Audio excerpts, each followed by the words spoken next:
যদি রাত পোহালে শোনা যেত আমার বঙ্গবন্ধু মরে না, যদি রাজপথে আবার মিছিল হতো বঙ্গবন্ধু মুক্তি চাই, মুক্তি চাই, মুক্তি চাই। তবে বিশ্ববিদ্যালয় আমরা বিরাম ফিরে যাবি যদি রাত পোহালে শোনা যেত বঙ্গবন্ধু মরে না, বঙ্গবন্ধু মরে না।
এই টাকাগুলো আমি সরকারকে দেবো না, আমি নিজেই আত্মসাৎ করবো।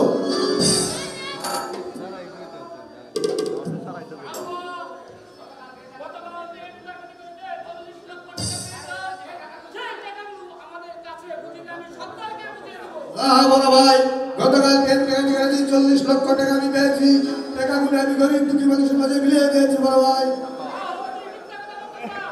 বড় ভাই সত্য কথা বলতেছে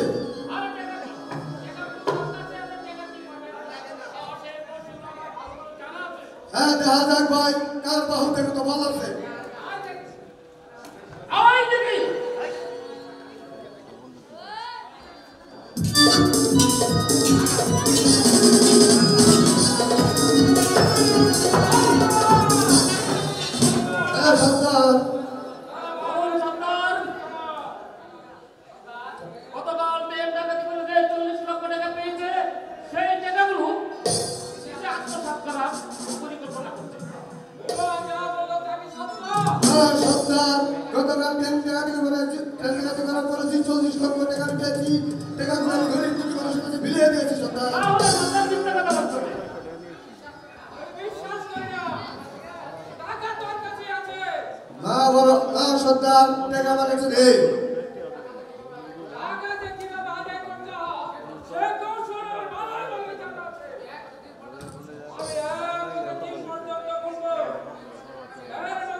ইস্কাপনের বেবি আমি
চলুন সর্দার, তাই চলুন। রেকর্ডটা হোক।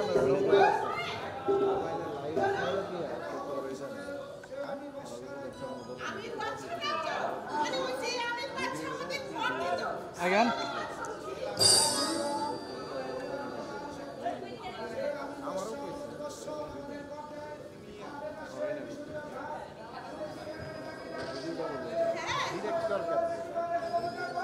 ঠিক আছে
হলো অবুধ শিশু সে যে হলো অবুধ শিশু ভালো মন্দ বুঝে না রে মেরো না ডাকা মেরো না ওই শিশু রে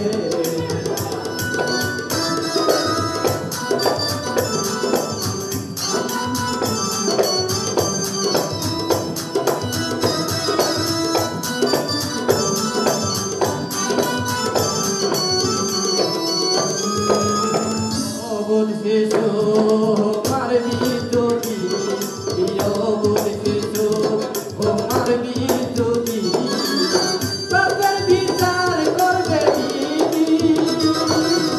সেদিন হবে হত্যার বিচার সেদিন হবে হত্যার বিচার প্রতিবারে মুক্তি মেরো না ডাকাত মেরো না ওই শিশু রে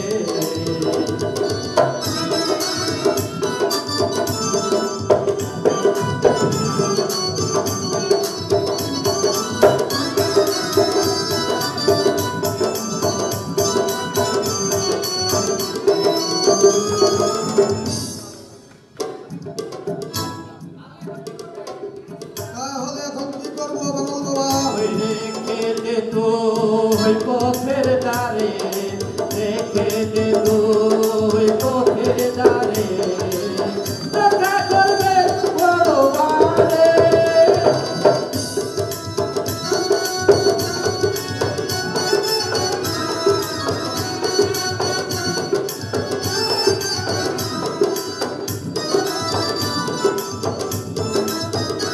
রেখে দে তো ওই পথের দ্বারে দেখা করবে পরবারে যার বাতাসে করবে রক্ষা যার বাতাসে করবে রক্ষা তোমার আমার সাথ কি রে মেরো না ডাকা মেরো না ওই শিশু রে মেরো না ডাকা মেরো না ওই শিশু রে শোনো ডাকাত তোমরা ওই শিশুটাকে মেরো না ওই শিশুটাকে ওই পথের ধারে রেখে এখান থেকে পালিয়ে যাও নচেত তোমাদের বিপদ হবে বিপদ হবে। জানো এই পথ দিয়ে কি আছে কে আছে? এই পথ দিয়ে মিশরের আমির বাচ্চা শিকারে যাত্রা করছে হ্যাঁ আমির বাচ্চা তার সঙ্গে আর কি আছে জানো কে আছে?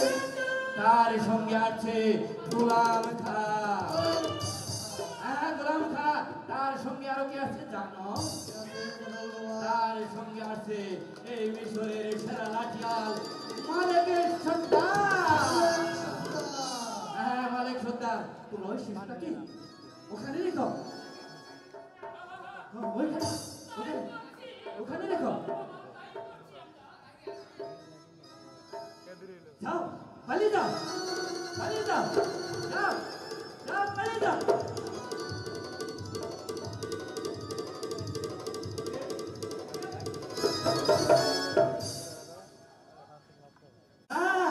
তোর কোনো ভয় নেই আমি সর্বক্ষণ ছায়ার মতো তোর পিছনে লেগে থাকবো আর তোকে নিয়ে আমি একটা নতুন ইতিহাস রচনা করবো তোর নাম শুধু প্রতিটি ইতিহাসের মাথায় লেখা থাকবে কাছে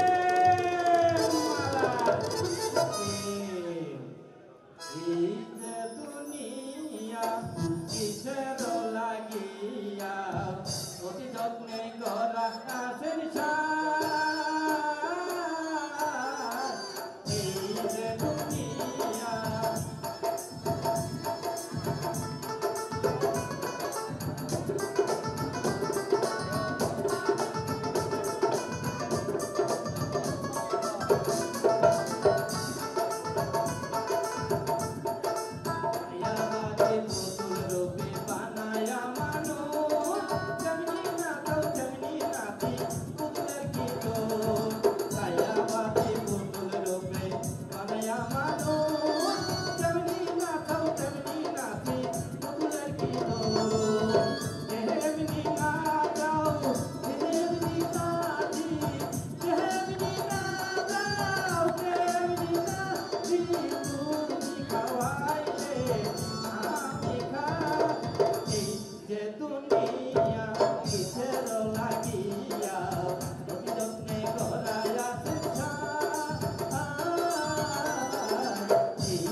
গোলাম খা এই পথে এসে পড়েছে আমাকে যে কোনো এক জায়গায় লুকিয়ে থাকতে হবে হ্যাঁ থাক থাক থাক এই যে দুনিয়া কিসের লাগিয়া যতে করায় যাচ্ছে এই যে দুনিয়া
কিছুই বোঝা যায় না কিছুই বোঝা যায় না কি বুঝলাম মাউথপিস নাই কি বুঝলাম মাউথপিস জানতে পারলাম লোকা দিলে কি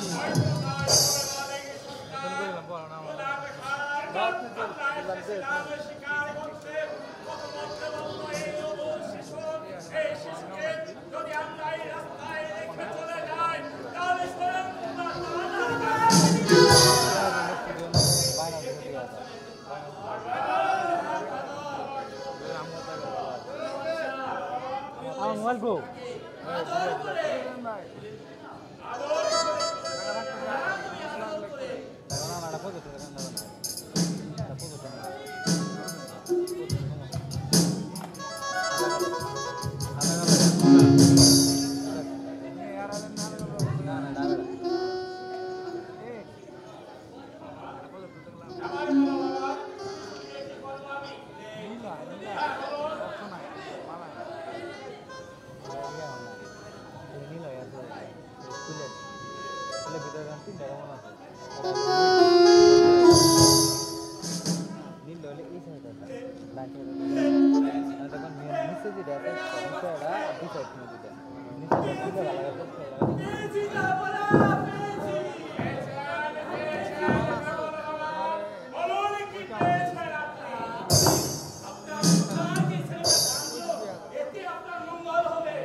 আমি জল চাইতেই তুমি আমাকে দিয়েছ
এই তো তুমি বুঝলে না কেন?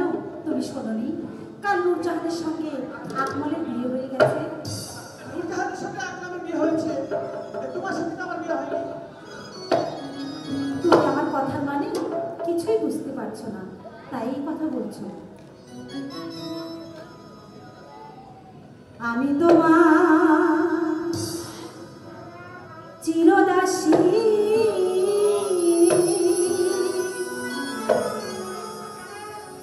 তুমি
পারলাম না।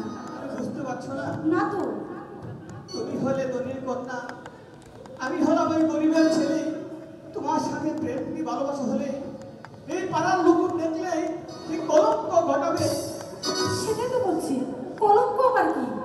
কলঙ্ক কলঙ্ক কলঙ্ক, এই কলঙ্ক যখন এই সারা দেশ ছড়িয়ে পড়বে, তোমাদের মতো চুলকানি করবে, তখন বুঝবে রাশেদা, কলঙ্ক কাকে বলে।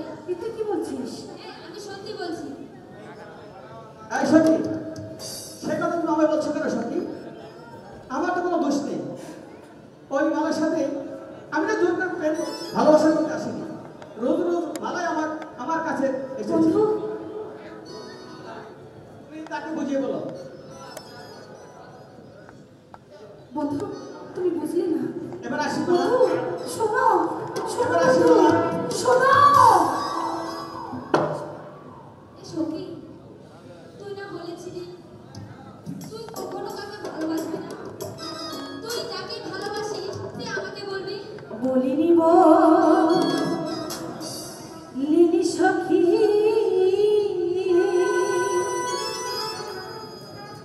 নয়ন জলে আমি ভাসি, আমার দুঃখ জানে আমার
বাড়ি চলো, রানীমা তোমার জন্য অপেক্ষা।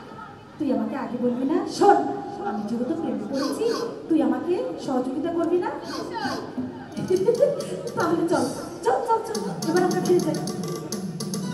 মালা কি খেয়েছে? না জানো, খাইনি। একই বলছো, মা মালা এখনো খাইনি। কেন খাইনি বলো? যেন কি ভাবে আর কি লেখে।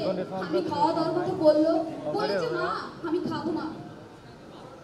আমার এই ক্যামেরা আমি বলি কি একটু বিলম্ব না করে ভালো একটা কবিরাজ দেখে মা মালাকে একটু চিকিৎসা করার ব্যবস্থা করো। ঠিক আছে বেগম, ঠিক আছে, আমি বুঝতে পেরেছি বেগম, মালার অবশ্যই অশুভ হয়েছে।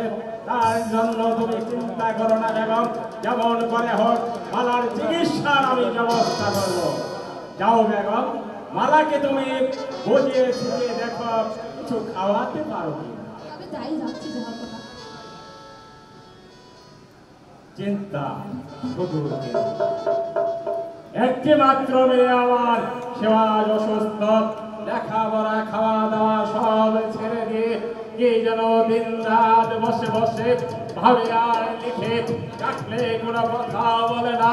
তাই তো এই মুহূর্তে আমি আর কালে বিলম্ব করতে পারছি না।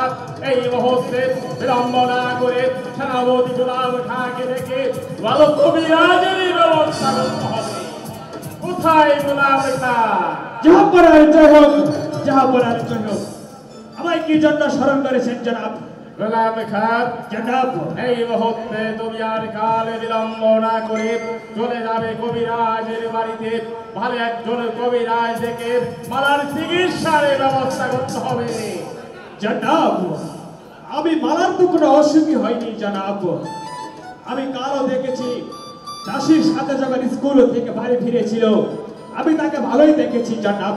গোলাম খাপ, জনাব, তবে হয়তো বুঝতে পারোনি গোলাম খাপ, মালার গায়ে অসুখ হয়েছে, অথচ তুমি দেখে বুঝুনি। তাই তো এই মুহূর্তে আর কালে বিলম্ব না করে তুমি চলে যাবে কবিরাজের বাড়িতে। যেমন করে হোক ভালো একজন কবিরাজেরই ব্যবস্থা করতে হবে। জনাব, আপনি কি আলিগড়ে যুদ্ধের কথা ভুলে গিয়েছেন জনাব? গোলাম খাপ, না গোলাম খাপ ভুলে যায়নি। মালা যে অসুস্থ, মালা সুস্থ হয়ে যায়, তারপর তোমার হাতে তুলে দেব।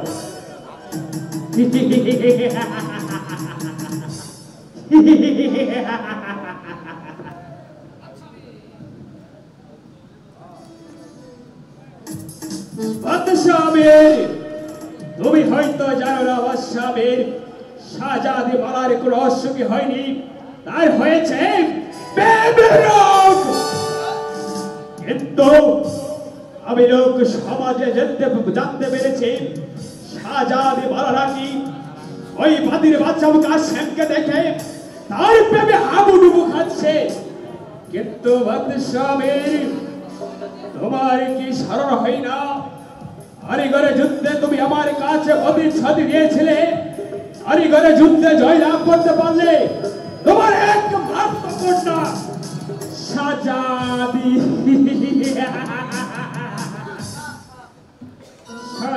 বাবাকে আমার সাথে দেবে স্বাধী, সেই কথা ভুলে গেলে চলবে না বাদশাহের। তোমার একমাত্র কন্যা শাহজাদি মালাকে আমি শাদী করে ভবিষ্যতে হব এই মিশরের বাদশাহ।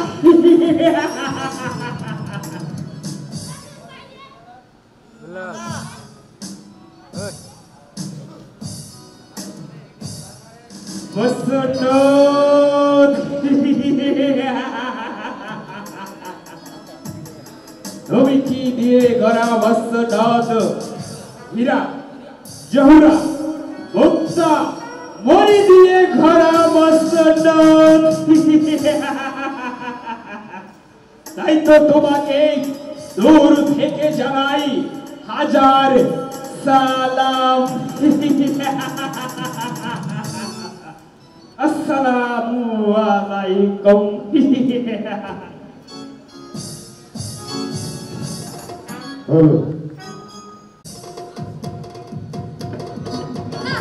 আমার আর কিচ্ছু ভালো লাগে না।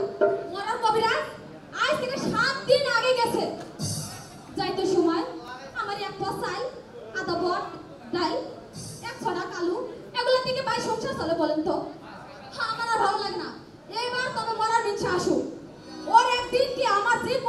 আমাকে হ্যালো হ্যালো আরে গিন্নি গিন্নি আরে ও গিন্নি আরে তুমি গেলে কোথায় আমার যে মত কিনে গেছে গিন্নি ও ফেলার মা গিন্নি এই যে লোক কাজে দাঁড়ায় আছে বলছে ভাই সে আছে কি শুনে দিতেছে মরে গেছে এ ফেলা ফেলা রে এ ফেলা বাজার আরো বাজার ফেলা পাড়ার মানুষ কাম আরে কে পারা বলতে কে আর মরে গেছে আরে কারা কইছে দেখ খারাই মরে গেছে মানা দি খালি দিছে আগে খারাই হয়ে বাজার বুঝলো না বাজার দিনে শুয়ে বল আমি তো দেখ হাইটা আচ্ছা শুয়ে বলা আচ্ছা এইটা হলো শুয়ে মারা বুঝছো আর এইটা হলো খারোয়ে মারা দেখ তোর মায়ের ডাক তোর খারোয়ে মেরেছে মাগো ও মা ও ফেলার মা মা ও ফেলার মা ও মা ও মা আরে মা ভাই ওরে বলবার আরে বন্ধে ভোট আমি তো বলতে মা আমি তো জানা করব আমি তো বলতে দিই এই ভাব দিন মায়ের গো মায়ের গো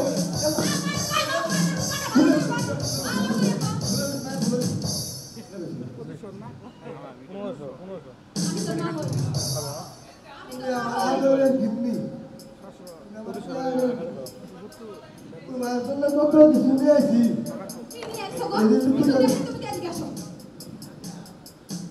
কেমন দেখো কি নিয়ে আসি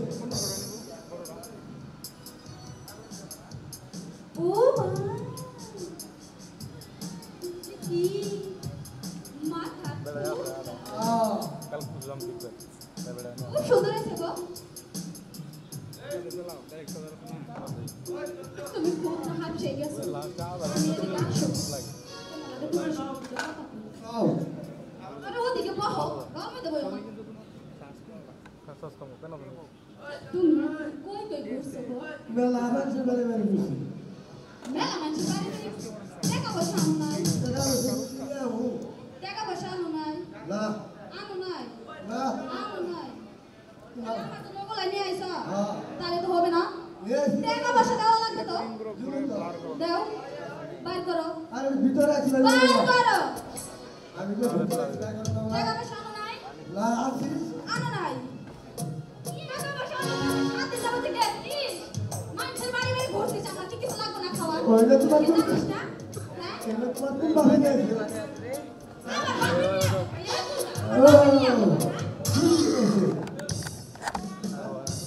তুমি আছো কয়কে সদাই জাম আছো জীবনে সবাই নিয়ে আসি আমার তো ডিস্ট্রিক্ট বেস দেবো না জীবনে কি কইছো সাফা আছে দেখে মনে করো সুমা আমার সেটা কত করে খাবার পাইতাছি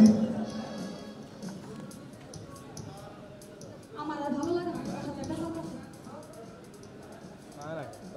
শোনো আমার আর কিছু ভালো লাগে না তাই আমি চলে যাবো বাপের বাড়ি চলে যাবো আজকে পর থাকবো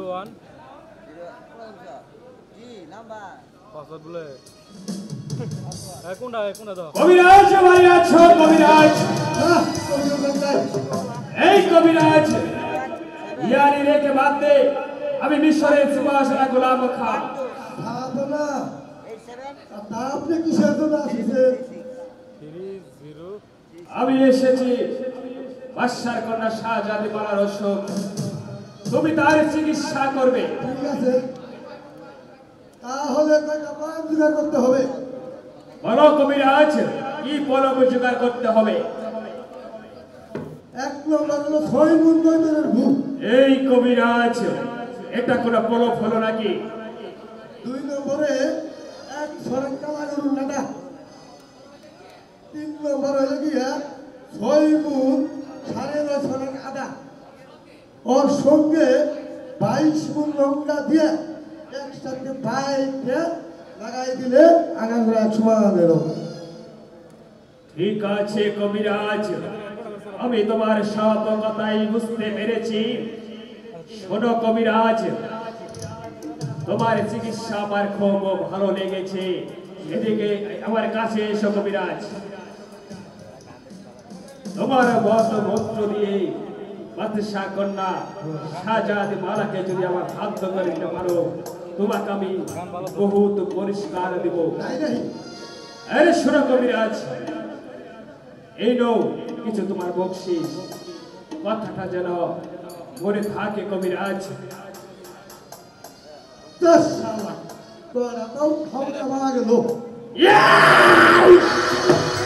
কবিরাজ, কথায় কাজে যদি এক না হয় তাহলে তুমি আমাকে চিনেছ, কিন্তু আমার আসল রূপ তুমি চিনতে পারোনি কবিরাজ। এই দুনিয়ার সবাই তোমাকে ক্ষমা করতে পারে, মির্জা মোহাম্মদ গোলাম খান তোমাকে ক্ষমা করতে পারে, কিন্তু গোলাম খান এই ছোলেবাড়ি হাতিয়ার তোমাকে ক্ষমা করবে না। কথাটা যেন মনে থাকে। আমার সুবর্ণ চাই এই গিন্নি কই গেল? আরে গিন্নি, গিন্নি, আরে গিন্নি।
না ভালো আছে যথেষ্ট ভালো আছে মোবাইল ভিডিও সুন্দর ভিডিও না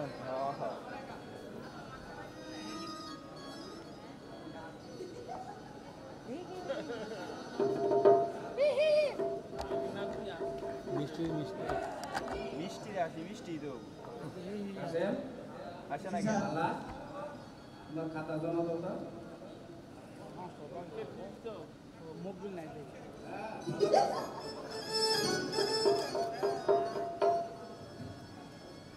এই দিন স্যার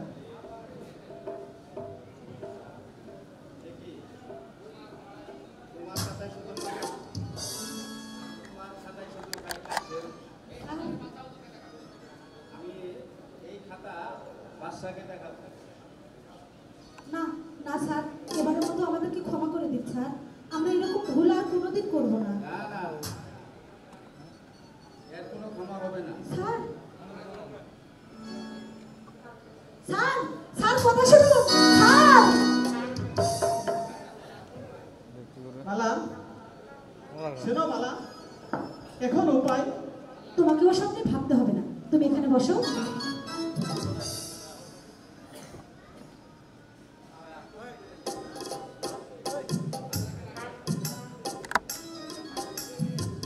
তুমি নিশ্চিন্তে থাকো, কিছু আমি করব।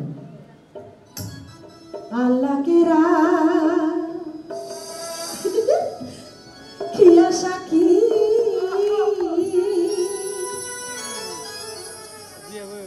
স্বামী রূপে তোমায় দেখি প্রেমে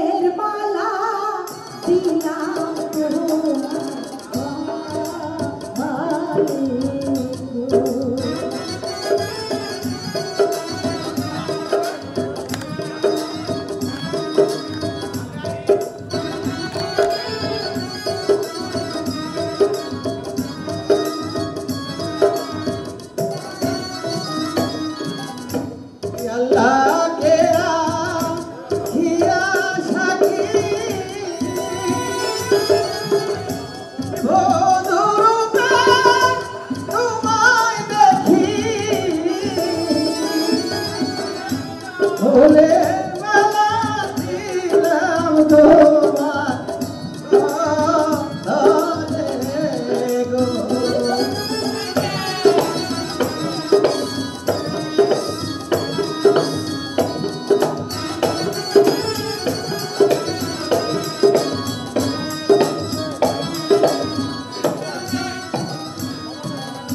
সময় গো প্রাণের বন্ধু তোমারে জানা তুমি দিলে এলো আর তো কেউ না।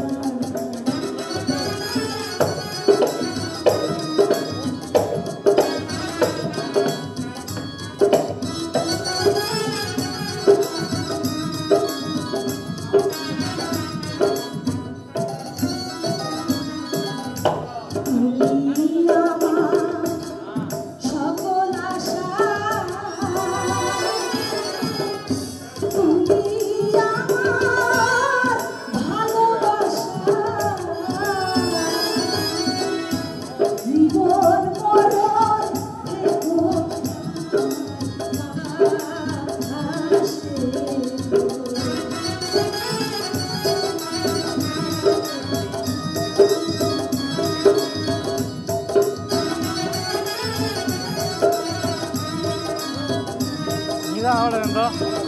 মিজান আবার মিজান মিজান আবার আল্লাহ তেরা কিয়া সাক্ষী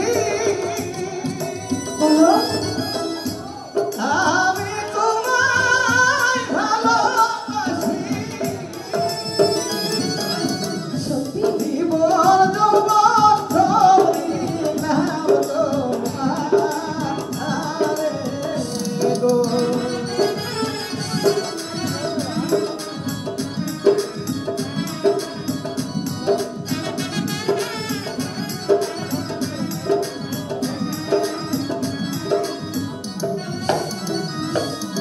হয়েছে হয়েছে, এবার আমি বুঝতে পেরেছি। জানো, তোমাকে আমি খুব ভালোবাসি, আমার জীবনের চেয়েও বেশি। প্রিয়ে, তুমি তুমি আমায় ভুলে যাবে না তো? আর তোমারই পরশে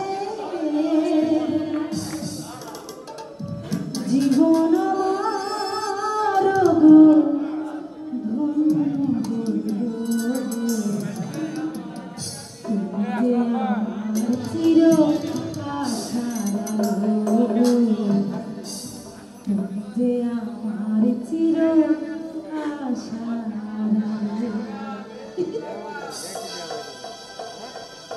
আরে তোমারই পরশে, তোমারই পরশে জীবন আমার গো ধন্য গো।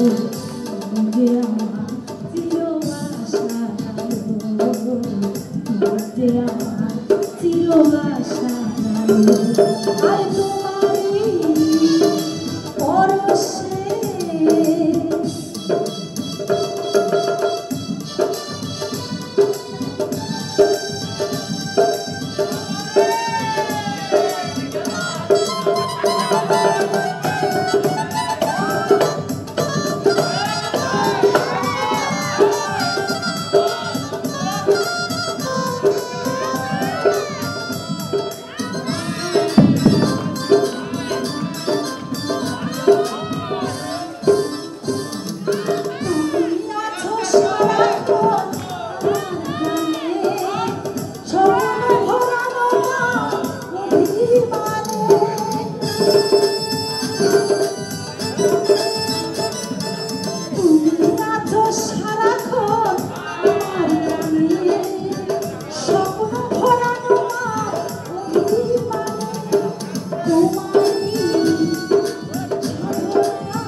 সকল আশা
তুমি দুঃখের স্মৃতি তোমারই মমতা আমার সকল আশা ভেঙে দিল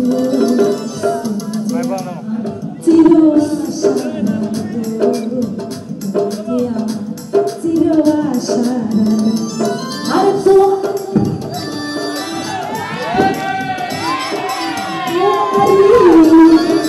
পরশে আমার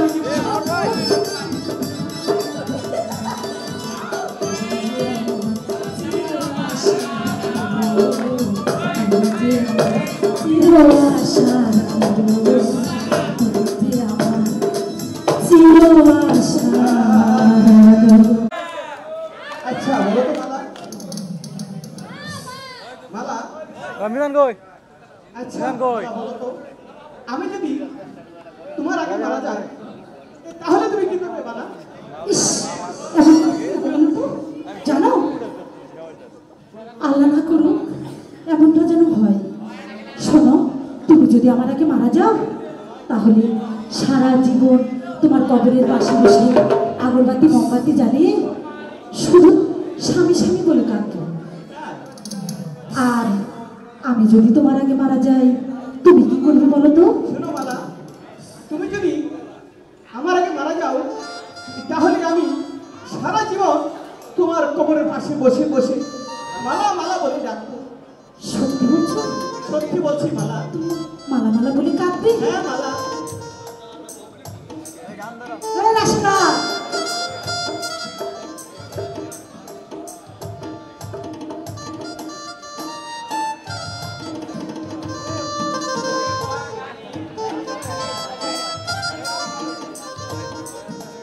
রাসনা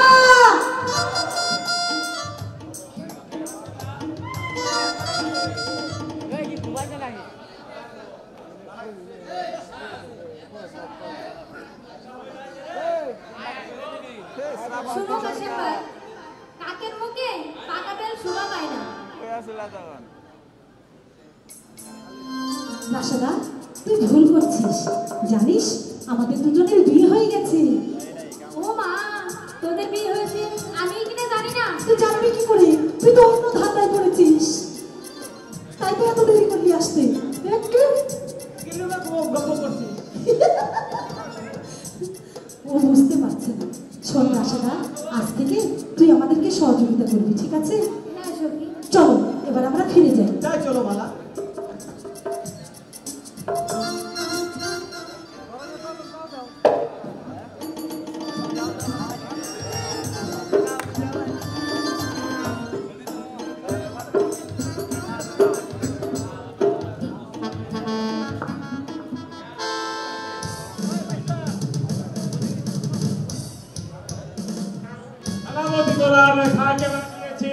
কবিরাজকে ডেকে আনার জন্য কিন্তু এখন অত্যন্ত ফিরে আসছে না কেন? আমি যে কিছুই বুঝতে পারছি না। জাহাপনার জহর, জাহাপনার জহর, এই তো জাহাপনা কবিরাজ সাহেব এসেছেন। আসসালামু আলাইকুম হুজুর। ওয়ালাইকুম সালাম। আপনি আমাকে কেন ডেকেছেন? কবিরাজ সাহেব, আপনাকে স্মরণ করা হয়েছে যে আমার একমাত্র কন্যা শাহজাদি মা মালার অসুখ হয়েছে, তাই তো এই মুহূর্তে তুমি তার চিকিৎসা করবে। ঠিক আছে হুজুর। যাবো না, এখানে তো আমি সবাইকে দেখতে, মালাকে তো দেখতেছি। ঠিক আছে কবিরাজ সাহেব, মালাকে দেখতে পাচ্ছেন না সত্য, মালা যে অন্দরে মহলে রয়েছে। এই কে আছিস? মালাকে দরবারে পাঠিয়ে দে।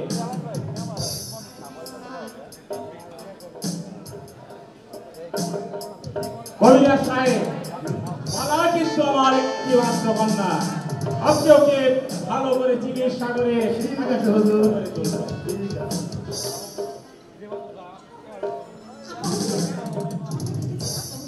মালা কেমন আছো মা? আমি খুব ভালো আছি বন্ধু। মালা, কি হয়েছে বন্ধু? কবিরাজ সাহেব এসেছেন তোমার চিকিৎসা করার জন্য। আমার চিকিৎসা? হ্যাঁ মা। আমার তো কিছুই হয়নি। হ্যাঁ, কারাগারে কিছু হয় না, আমি দেখতেছি আগামী শরীর দেবো শুধু বন্ধ করতে হবে। কি বলছো মা? কবিরাজও বলছে তোমার অসুখ হয়েছে। কবিরাজ সাহেব, আপনি মালার চিকিৎসা আরম্ভ করুন, আমরা অন্তর মহল থেকে ঘুরে আসি। চলে এসো গোলাম খা। এই চলেন জনাব জনাব।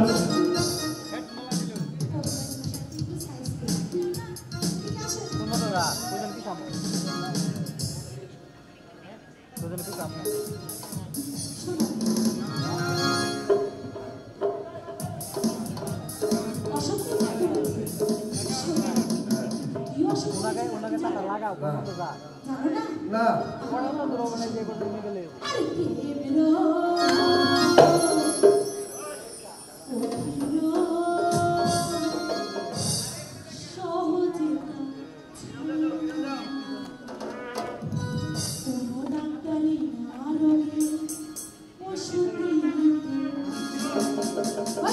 হ্যাঁ আর না কোনো সুদি নেই আমার কাছে।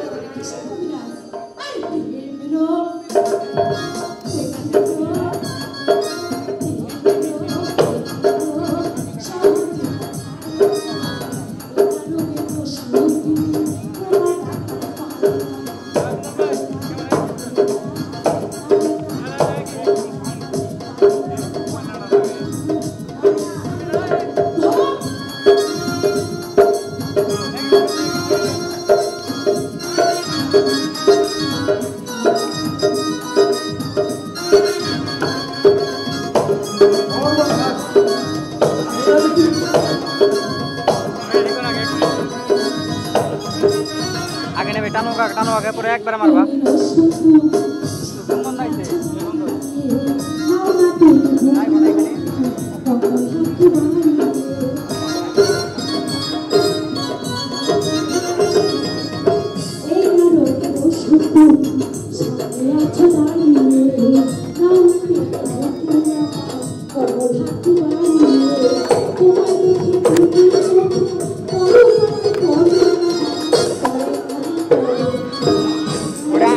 আমি লাগাই যাচ্ছি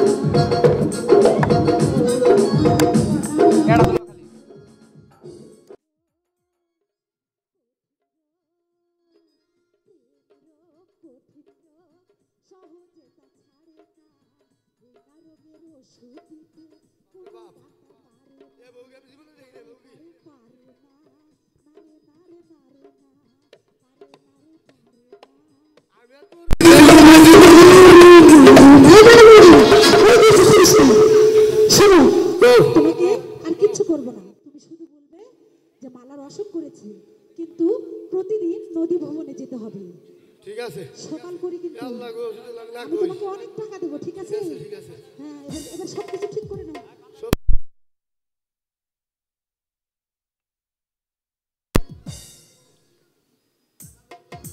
গোলাম খাপ, অনেকক্ষণ হয় আমরা বাহিরে রয়েছি। আমার একমাত্র কন্যা মা মালা হয়তো সুস্থ হয়ে উঠেছে। মালাকে না দেখলে এক দ্বন্দ্ব আমি থাকতে পারি না। চলুন এই মুহূর্তে চলে আসুন। কবিরাজ হয়তো মালার চিকিৎসা করে ভালো করেছে।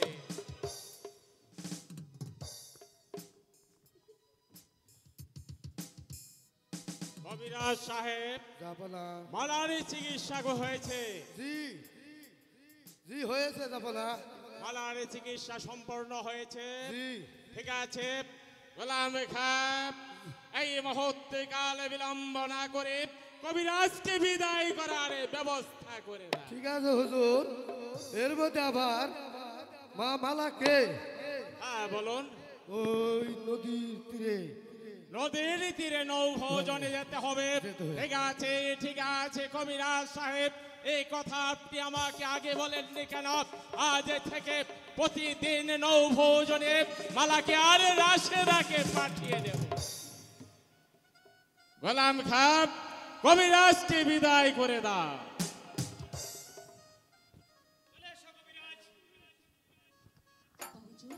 মালা, হ্যাঁ মামালা, আজ অনেক দিন যাবৎ তোমাকে একটি কথা বলবো বলে ভাবছি, কিন্তু বলাই হয়নি মা। কিন্তু আজ আমি আর না বলে পারছি না, আজ আমাকে বলতেই হবে। ঠিক আছে আব্বা হুজুর, আপনি বলুন। মা মালা, আজ থেকে 25 বৎসর পড়বে।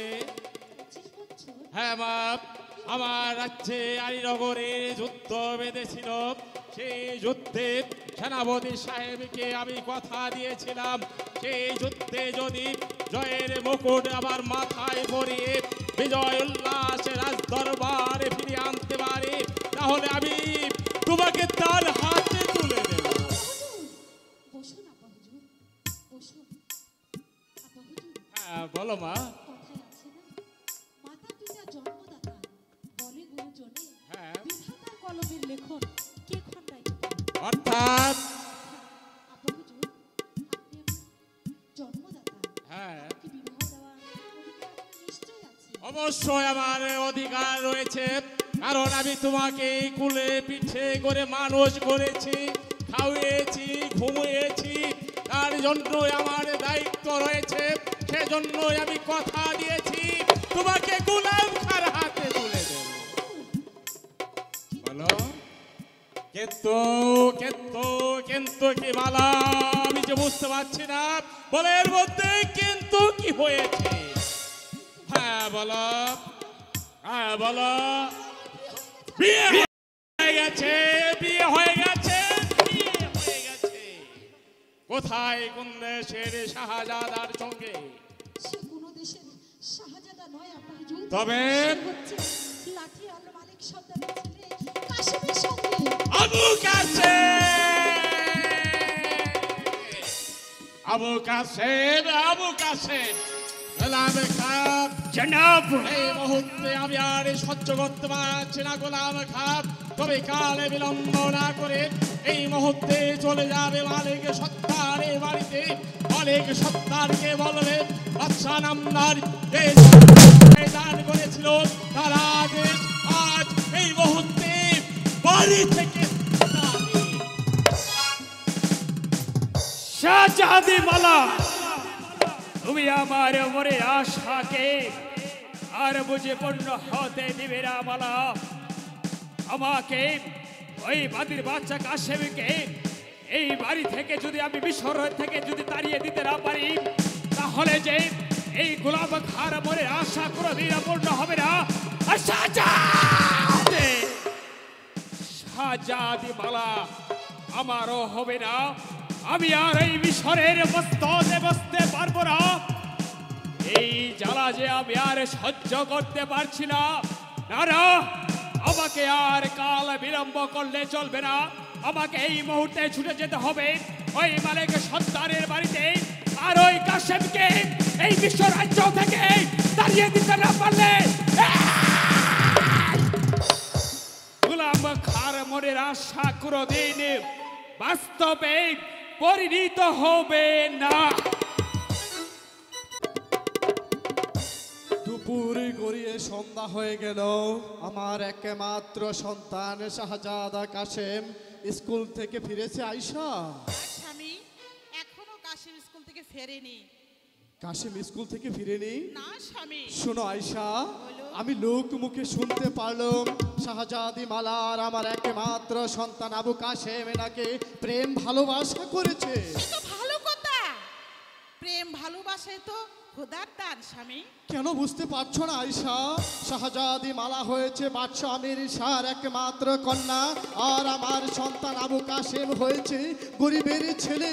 তুমি একটা কথা মনে রেখো আয়শা, আমার সন্তান যেন শাহজাদি মালার সাথে মেলামেশা না করে, তাহলে কিন্তু তোমাকে আর আমাকে যে জীবন দিতে হবে। স্বামী এ কি বলছেন স্বামী? পরের ছেলের জন্য জীবন দিতে হবে। স্বামী হ্যাঁ, এ কি বলছেন আপনি? আপনি কাকে পরের ছেলে বলছেন? ওই ওই ছোট্ট শিশুটিকে আমার কোলে দিয়ে বলেছিলেন আয়শা আজ থেকে ও তোমার ছেলে। তাহলে তাহলে আপনি কেমন করে পারলেন এই কথাটা বলতে? বলুন স্বামী, সে পরের ছেলে কি করে হলো স্বামী? স্বামী মালিক সত্তার মরে আছো, মালিক সত্তার। কে? সিপসারা গোলাম খাজে পায়ে হেঁটে মালিক সর্দারের বাড়িতে। আসুন, বসুন।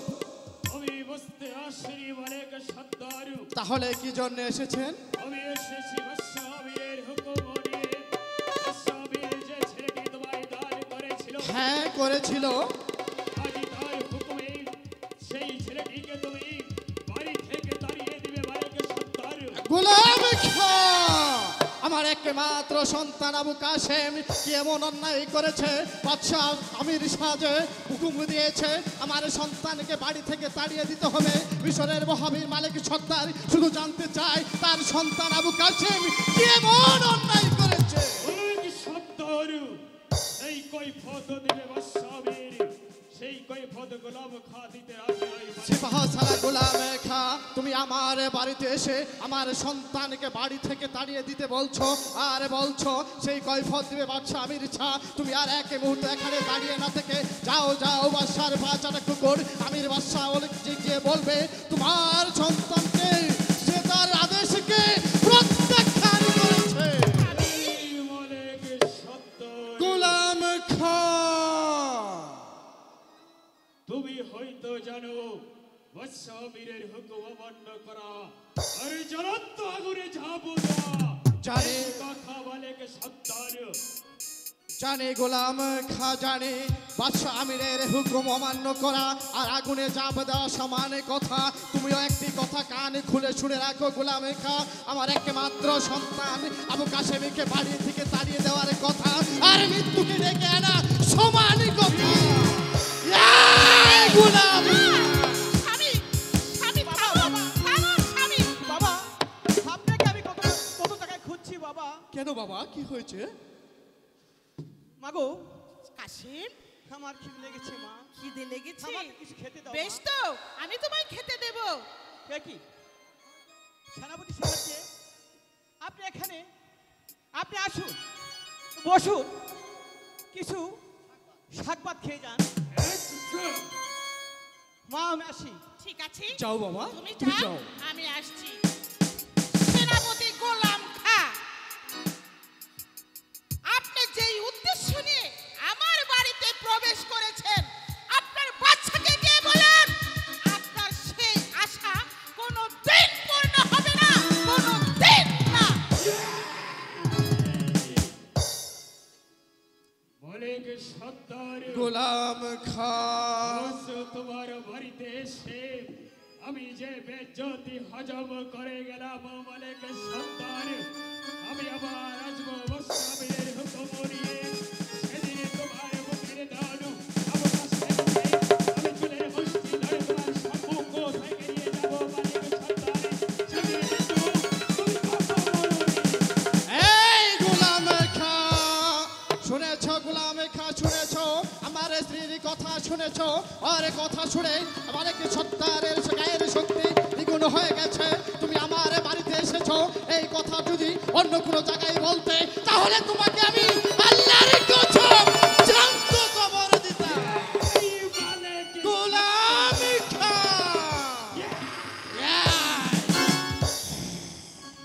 একটি কথা মনে রাখবে মালিক সর্দার, তোমার মুখের দান আবু কাসেমকে মিশরের রাস্তাঘাটে যেখানে যে অবস্থায় পাবো। যাও গোলাম খা, যাও, বৃথা স্বপ্ন দেখো না গোলাম খা। তোমার কি মনে আছে সেদিনের কথা, সেই আলীগড় যুদ্ধে তুমি আমি আর মিশরের হাজার হাজার সৈন্য যোগ দিয়েছিলাম। মহাবীর মালিক সর্দারের পিছন থেকে হাজার হাজার সৈন্য পালিয়ে গিয়েছিল। তুমিও তো সেদিন চুরের মতো পিছন থেকে পালিয়ে গিয়েছিলে। সেদিন এই মাঠে লাঠি আর মালিক সর্দার এই লাঠি দিয়ে হাজার হাজার সৈন্যর মাথা ফাটিয়ে মিশরের আমির বাদশাকে মস্তক প্রতিষ্ঠিত করেছিল। প্রয়োজন হলে সে মিশরের শাহী মস্তককেই ভেঙেছিল, ছারখার করে দিয়ে দিব। তবু আমার একমাত্র সন্তান আবু কাসেমকে বাড়ি থেকে তাড়িয়ে দেব না।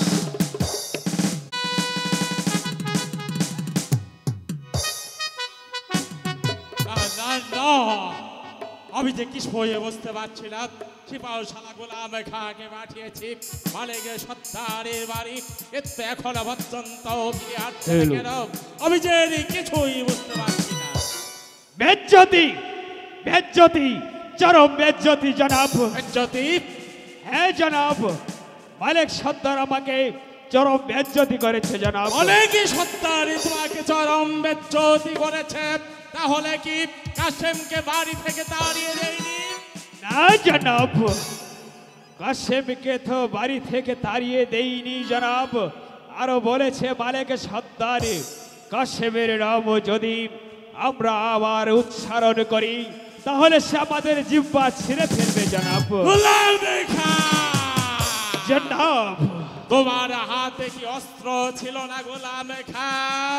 এই মুহূর্তে মালিক সত্তার আমার আদেশ দুপাই মারিয়ে দিয়েছে, ঠিক সেই মুহূর্তে তাকে শৃঙ্খলিত করে দরবারে আনতে পারলে না। ছিল জনাব, ছিল, কিন্তু আপনার হুকুম ছিল না জনাব। হুকুম ছিল না, হুকুম ছিল না, হুকুম ছিল না গোলাম খা। জনাব বেদবকে শিক্ষা দিতে হুকুমের কোনো প্রয়োজন নেই।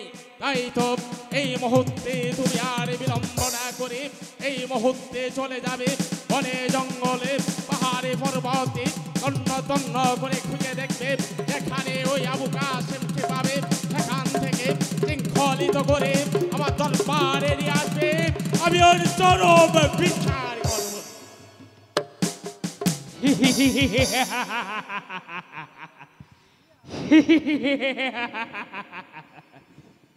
বাদির বাচ্চা আবু কাসেম, এখন হলো গোলাম খার সুযোগ এসে পড়েছে। তোমাকে যেমন করে হোক ছলে বলে কৌশলে বন্দি করে নিয়ে আসতে হবে। তারপর তোমাকে এই দুনিয়ার বুক থেকে সরিয়ে দিয়ে আমি হব এই মিশরের বাদশাহ।